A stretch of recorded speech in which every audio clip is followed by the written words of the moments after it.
Greetings everyone and welcome to WhiteFalcon Plays Archaelund. This is a vast open world which you get to explore in first person, and then if you go into a fight you jump into tactical view, turn-based mode. You got a group of 4 adventurers that you create and you have to survive the world and figure out what's going on. Let's start creating some characters, shall we? So yeah, let's make those. We'll go through the first one and then I will tell you about the other ones I make, I guess. Let's see how long it takes. We'll go here, little Batrax. Small amphibious humanoids, nimble and dexterous. Intelligent and innately adept in magical arts. Okay, so this could be our mage dude. Dexterity, personality and intellect. But strength and endurance down. Awareness, endurance, no traits. Human colonists, adventurers, convicts, and conquerors from Barbarian and their descendants call themselves the Exiles or something Imperials, sometimes Imperials, and consider Archaelund their homeland by birthright and tradition. Adaptable and versatile as normal. While they don't have any outstanding advantages over the other race, they don't suffer from any drawbacks either, and they can excel in most careers. Most of the population is human. Well, we'll definitely grab this as a mage. Can hold their breaths longer than other races. They are vulnerable to fire, but gain cold resistance. Batrax don't have feet slots. They can't wear shoes. Well, yeah, that could be difficult. They can wear flippers, though. So what are these? This race is unavailable in the current early access version of Archaelund. Okay. All right, so we'll grab that. Do we want our first one to be Mage? I don't know if that order matters. We got a Minotaur. A wise and prosperous people turned into bloodthirsty monsters, roaming ancient mazes built by their ancestors while oblivious to their meaning. A few of them, however, are intelligent enough to become civilized. A very generous use of the term. They were wise and prosper, and now they're just animals. Large, incredibly strong and aggressive, but often simple-minded and fearful of sorcery or the undead. Minotaurs are rare and sometimes frowned upon. They often are frontline fighters in adventuring parties or lead bandit groups. However, there are exceptions, and a small number of Minotaurs insist upon unveiling their ancient past and recovering the wisdom of their ancients. That sounds cool. This guy looks good. Yeah. A little bit odd in the screen there, but that is fine. Oh, he's floating. But he'll be good. Strength, endurance. Okay, so frontline fighter. Oh, okay, bandit. Banditry is a plague for the marchers. Nobody pretends that the roads are safe since the last war. Barbarian. There's a dinging going on. There's plenty of wild regions in which non-human organize themselves into tribes or clans, one of the ancestral and often violent traditions. Barbarian adventurers are excellent warriors and survivalists that often taciturn and uneasy in large towns. That kind of sounds like what he would be like. Or a bodyguard, or fully armored up. A wild frontier, and often laws and rights will only be present in name. Bodyguards have become a common sight, be it trade caravans or around wealthy individuals who want to be safe from the rabble. Okay, charmer, initiate, laborer. Heavy-duty workers like metalsmiths, masons, dockers, or porters. Hustle to make a living, spend many journeys in the road. So what is this? As adventurers, the battle train can be modest, but they can make up for their sheer physical ability to endure damage and become frontline fighters. So what's the difference between bodyguard and a laborer? We get shield expertise, stunning blow, open talent, knockdown and protector, tenacious fortitude. High self-control makes this character capable of enduring more physical punishment, gain +3 HP. Okay. And barbarian. State of frenzy that grants +2 strength. Rage lasts 3 rounds but expires immediately at the end of the enraged character's turn. If no melee attack is attempted or if the player delays its turn order. I don't know how set this is in D&D. etc. But that's similar. Charge.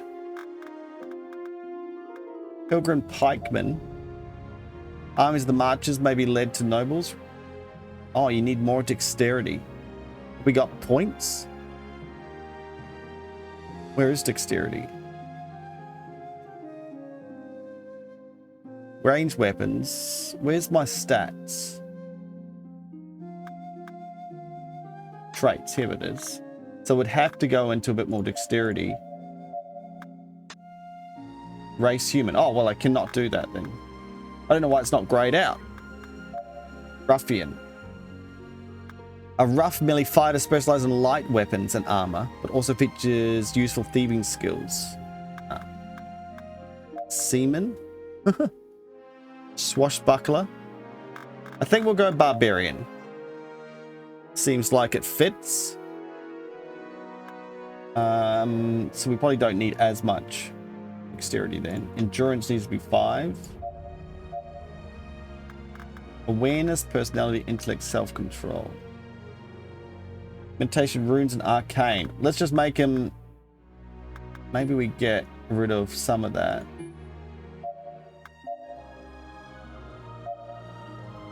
Base 6. Race +2 in total. On early level, strength is essential to wear armor. A value above 4 is recommended for leather, while 7+ is recommended for heavier armor. Most hand weapons require strength of 4, and two-handed requires 6. Okay, so that should be fine. And each endurance health points gives them 36. So that's it's literally changing it. That's a pretty big difference. Okay. And then dexterity is for what? Hitting people? Hand weapons, athletics, alchemy. +1 point to every 2. +1 movement point gained at dexterity 5, 7, and 9. Okay, so we get an extra movement point. And we get an extra action point for every 2 dexterity points. Can we take away something like intellect? Oh, experience bonus. That's going to be weird. So one person's going to be high level. Ability to handle social situations. Not everything is resolved by combat in Archaelund. It also contributes to willpower in a small way. If I do that, I can't. So this is giving me... It's only giving me 1. I can't actually put more points. I must need 2 to get to the next slot, maybe? Yes. Get -1 for a race.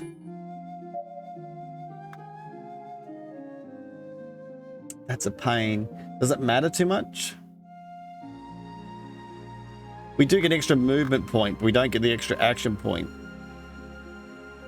Might make a massive difference. AP gained at intellect 4 and 8. But you get an extra action point that way too.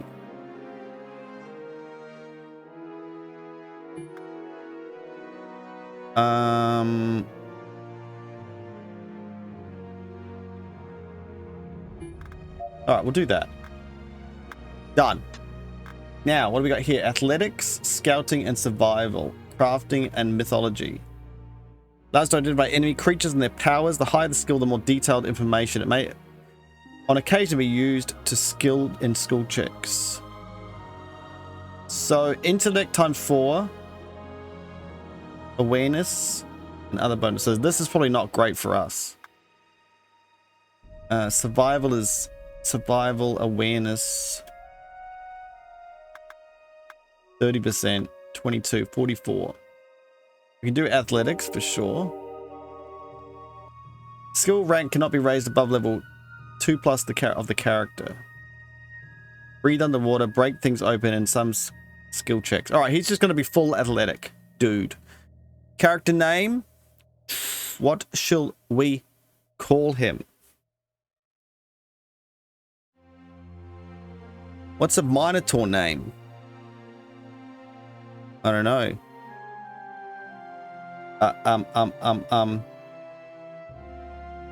Just Bruno. Bruno the Barbarian. We could roll it. Sharnock. That's not bad. Sharnock. That changed the look of them. I like that picture. Okay. Oh, do we have point? No, we had no more points. Sarnock. Or Bruno. Let's call him Bruno. Bruno is the first one. Alright, it doesn't take too long. Let's do Mage. Okay, Mage would either be a Charmer. Not every Mage is a scholar interested in unveiling the mysteries of the mystical Ethereum. Some just prefer to make a comfortable living. A Charmer is a master of mentalism. They might not wield very lethal spells, but they are able to neutralize enemies when the party is outnumbered or can be invaluable. A Mind Bender. The first time an enemy resists one of your mentalist spells in battle, he must repeat the mind resistant check a second time and apply the result. This ability works once per battle, regardless of the enemy passing or not the second check. Okay, yep. You gain +5 enchanting, making your spells harder to resist. So I wonder what spells we get with that. So we could either be a Charmer, a Witch. Where's the Apprentice? Would be the Mage, I guess. Have access to formal magical training either from a teacher or a Thoramian Mage school. I feel like he wouldn't, probably. Are these guys rare? That could be her. Look at the legs. There's some long legs on the ladies. I'm not sure if that's correct or not. Oh. All right, we'll go with that though. Initiate. Faith in gods. Develop spellcasts that would wield protective and healing blessings.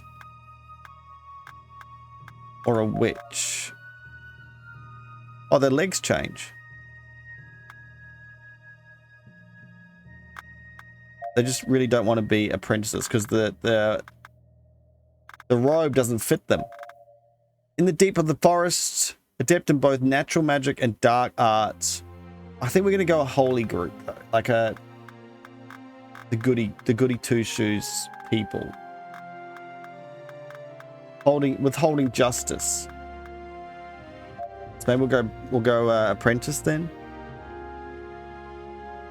Don't have vast magic at their disposal early on, but they are versatile scroll users and well prepared to eventually become powerful arcanists or journeymen if they survive.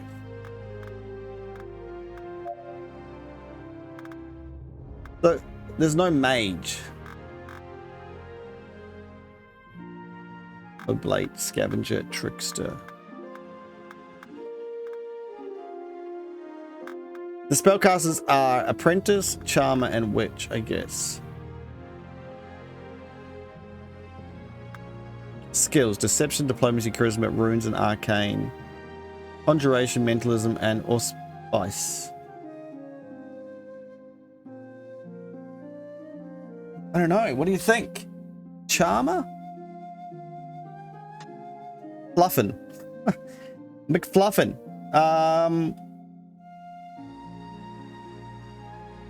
There's got to be able to be dude. So I guess we got a barbarian who does a massive amount of damage. All right, we'll try charmer. Let's do it. So you want intellect, intelligence, personality, action points gained at 4 and 8. So if you'll gain 1, 2, 3, you gain lots of AP points. Spell power above 4 increases spell power, improving the potency of spells, especially attack spells. Pickpocketing awareness. Above 4 is added to damage from ranged weapons. Determination and focus. Since for spellcaster, since it is a major factor in determining a character's willpower and thus how much magic a character can cast before needing to rest. important to resist mind effects such as fear. Okay. So there's probably a lot of points need to go into that. Your endurance is extremely low. You could put another point in that. I feel like you don't need strength at all.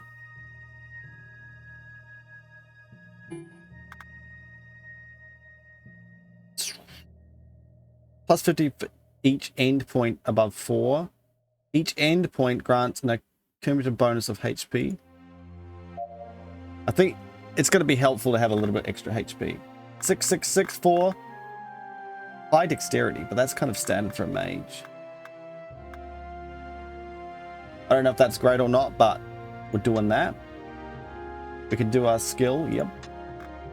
Diplomacy, Rune and Arcane.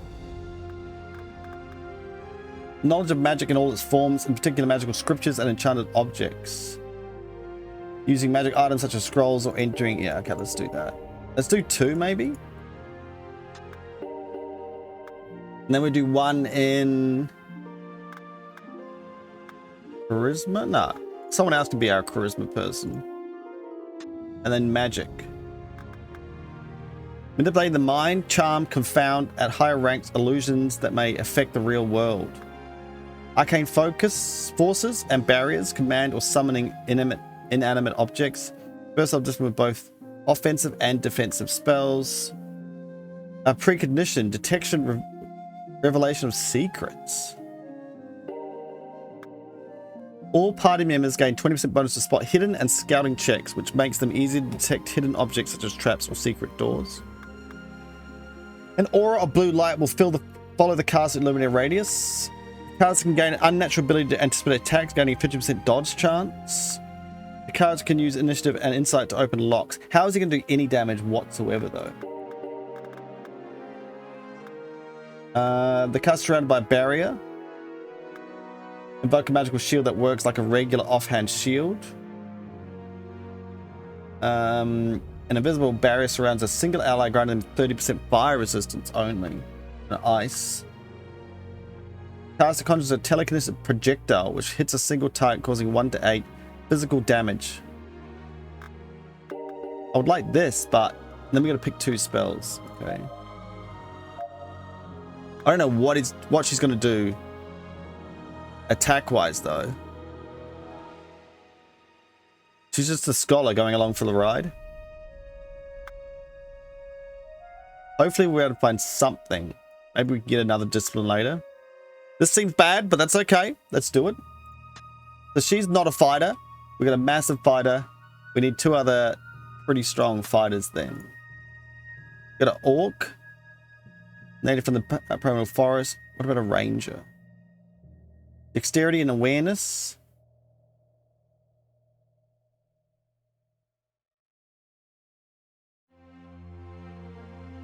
Alright. In the civilized kingdom, exiled kingdoms, goblins are considered monsters due to their renowned wickedness and attacked on sight. The Archaelund marchers, however, can afford any available force to go to waste, and some goblins a tad less psychotic than their brethren can make a career as scouts and archers. Some of them become jesters for one of the lords of the marchers, although their awful jokes are often more painful than their dented blades. Common sight. Live simulated into the human society, but many are dangerous outlaws.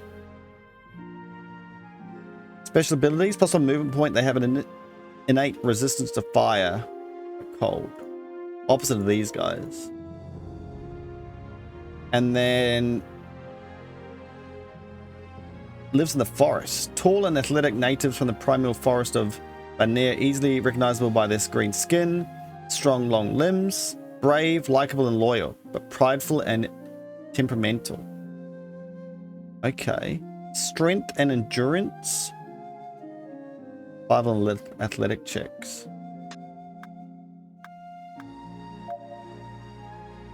So they don't have much dex. They have lots of strength. Can you build a strength hunter? They have to be human for that.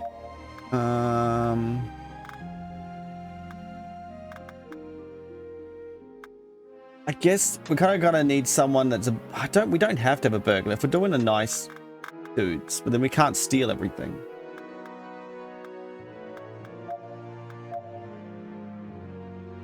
Excellent archers and good outdoor skills, especially adept at killing beasts. Do they have to be archers? It sounds like it. Beast mastery. You have the power over the mind of animals. You can attempt to cower them or even control them. Form a mental attack over the creature whose only creature type is a beast. For the next 3 rounds, that creature will be forced to flee and may even fall under your control. You can now use attack force with ranged weapons. Okay, it's not exactly what I'm going for. Could be good because you don't want too many. We could go for an actual mage as well.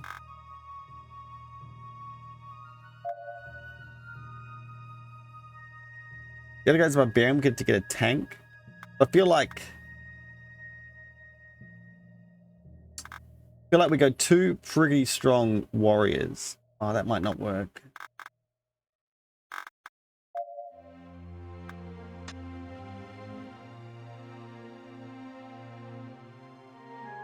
Oh, there's a few more humans.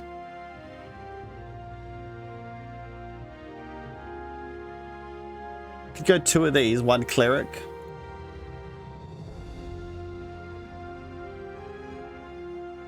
What am I thinking? I'll get something done and I'll let you know. All right, guy, here is our goblin. He's gonna be our burglar, but instead of burglar, I'm gonna he's gonna be like a pick, lock, and spot seeker. He's gonna be like a dungeon explorer in my eyes. He's called Spelunk. And yeah, we've got burglary, and we've got lots of dexterity, awareness, a bit of strength, and a bit of endurance. So they got a lot of backstab stuff. Well, they got a lot of melee weapon stuff, so he's probably going to have to go dagger and be another damage dealer, but he doesn't have mass strength. But it's tricky to put that, because you look up here at the action points, things go down pretty quickly sometimes. And I don't want him to have too little HP, or else it'll end up being problematic. So he gets bonuses for that backstabbing, but he could go ranged, because if you look at the ranged damage +3, and then melee damage +1. So we'll see. We'll play around with it. He's got pick locks at 86%, spot traps.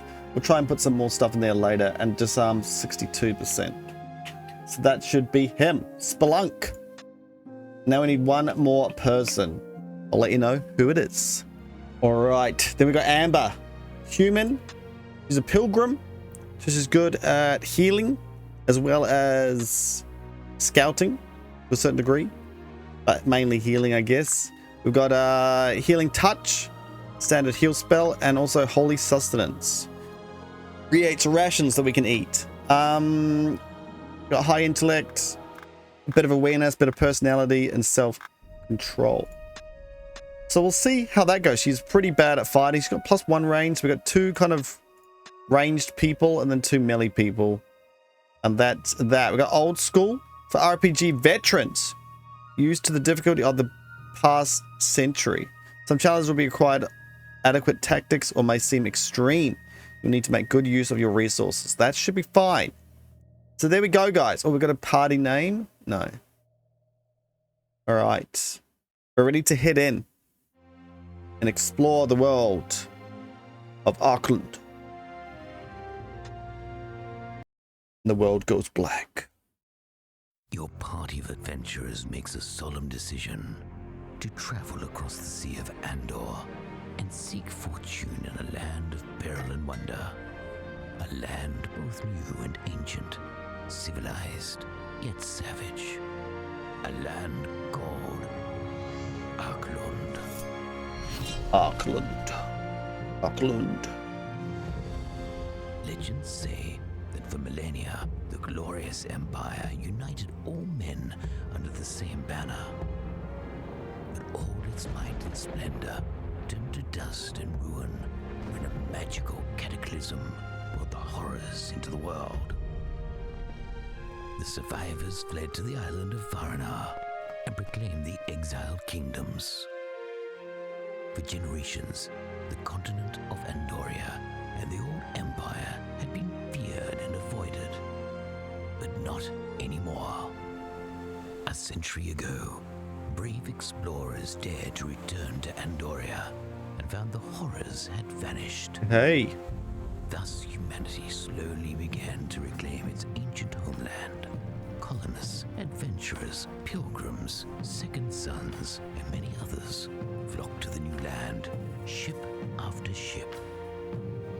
The ruins of Archaelund still hide many mysteries and treasures. Look out, also mate. Abominations from a lost age. You embark on the Silver Star and prepare yourselves to leave the exiled kingdoms. The trip is long, but it does not dull your thirst for adventure. During the journey, you befriend a sage from the great library of New Garand, Lawmaster Horazon. His magnificent tales about the ancient empire make you daydream about flying castles, magic artifacts, and epic heroes of old. You wonder how much of it still remains in Archaelund. Finally, land is in sight. You expected Archaelund to be beautiful, otherworldly, but the huge rock raising over the stormy waves looks mundane enough, somber and menacing. A pale green light suddenly flashes from the top, sending chills down your spine. Captain Garen is unfazed by the accursed rock or the storm.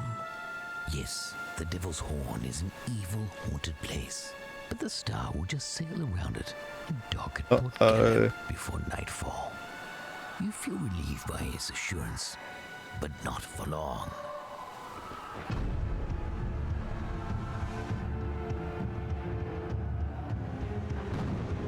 A gaunt man calls from the armed ship. Crew and passengers of the Silver Star, all we want is a man called Horazon. Hand him over, and you can sail away safely. You have my word. Many crew members curse at the pirates and vow to fight to the death. But Horazon does not falter. He's determined to go willingly and avoid any bloodshed. The old man rows towards the bloody crew, undaunted. By himself. Captain quickly orders to turn the ship around and leave before the Corsairs change their mind. But of course, they never intended to let you go. Should have fought to the death. You wake up, coughing up salt water, unarmed and almost naked. You examine your surroundings. Over you looms the ominous Devil's Horn. But you know somewhere past it lies the town of Port Caleb. Your salvation. Looks like a holy light up there, not a bad one.